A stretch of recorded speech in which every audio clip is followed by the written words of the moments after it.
નમસ્કાર, આપ જોઈ રહ્યા છો સ્પાર્ક ટુડે ન્યૂઝ। સામાજિક કાર્યકર્તા રાજનૈતિક ક્ષેત્રે મેદાનમાં ઉતર્યા છે। આજરોજ વડોદરા શહેરમાં ચૂંટણીના પડઘમ વાગ્યા ત્યારે વડોદરા શહેરના સામાજિક કાર્યકર અતુલ ગામેજી રાજનૈતિક ક્ષેત્રે મેદાનમાં ઉતર્યા છે। શહેરની એક મેસેજ પણ આપ્યો હતો।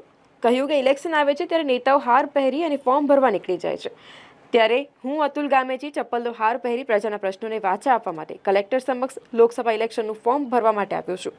મારે પ્રજાના પ્રશ્નોને લઈને આ ઇલેક્શન લડવા રાજનૈતિક ક્ષેત્રે મેદાનમાં ઉતરવું પડ્યું છે। 2 દાયકાથી વડોદરા શહેરની જનતા ભ્રષ્ટાચાર વાતાવરણથી પીડિત થઈ ગઈ છે। આ ભ્રષ્ટાચાર શાસનની સામે પ્રજાને ન્યાય અપાવવા માટે રાજનૈતિક મેદાનમાં ઉતરવું પડ્યું છે। ત્યારે પોતાના પ્રશ્નોને લઈને કોર્પોરેટરો, ધારાસભ્યો, સાંસદો પાસે જતા હોય તેમના ચપ્પલ ખસાઈ જાય છે, પણ તેમનું કામ થતું નથી। આ નીતિઓની સામે પ્રજાનું સારથી બની અને પ્રજાના પ્રશ્નોને વાચા આપવા માટે હું કટિબદ્ધ છું તેવું જણાવ્યું હતું। 20 લોકસભામાં આજે ઉમેદવારી પત્ર ભરવામાં આવ્યું છે। ઉમેદવારો ફૂલોનો હાર પહેરીને આવ્યા છે, ત્યારે આજે અમે બૂટ ચપ્પલનો હાર પહેરીને આવ્યા છે। કારણ કે લોકસભા જે 20 વડોદરા છે એમાં જે પણ મતદારો છે એમના બૂટ ચપ્પલ ઘસાઈ જાય, પરંતુ કામો થતા નથી, એટલે આજે અમે બૂટ ચપ્પલનો હાર પહેરીને ઉમેદવારી પત્ર ભરવા છે।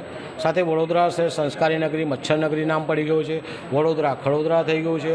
સાથે વડોદરા શહેરની વિશ્વામિત્રી નદીની દુર્દશા જોઈ શકો છો આપ।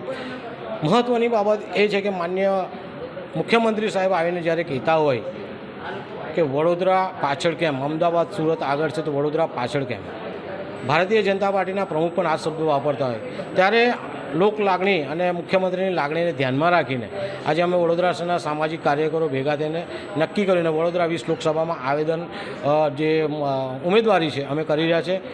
છેલ્લા 30 વર્ષથી વડોદરા શહેરના પ્રાથમિક સ્તરે વડોદરા સંસ્કારી નગરી મચ્છર નગરી બની ગઈ, વડોદરા શહેર ખડોદરા થઈ ગયું, વડોદરા શહેરની પવિત્ર વિશ્વામિત્રી નદી ગંદી ગોબરી થઈ ગઈ, વડોદરા લોકસભામાં આવતી મહીસાગર નદી જેમાં રેતી ખનન તેમજ પોલ્યુશનના સમસ્યાઓ વધી ગઈ છે। વડોદરા શહેરમાં વિકાસ જેવું ક્યાંય દેખાતું નથી, ત્યારે અમે સામાજિક કાર્યકરો ભેગા થઈને સારી રીતે કામ થાય, વડોદરા લોકસભાનું નેતૃત્વ અમને મળે, જેથી કરીને વડોદરા શહેરનો જે વિકાસ નથી થતો એ વિકાસ કરવાનો અમારો પ્રયાસ છે।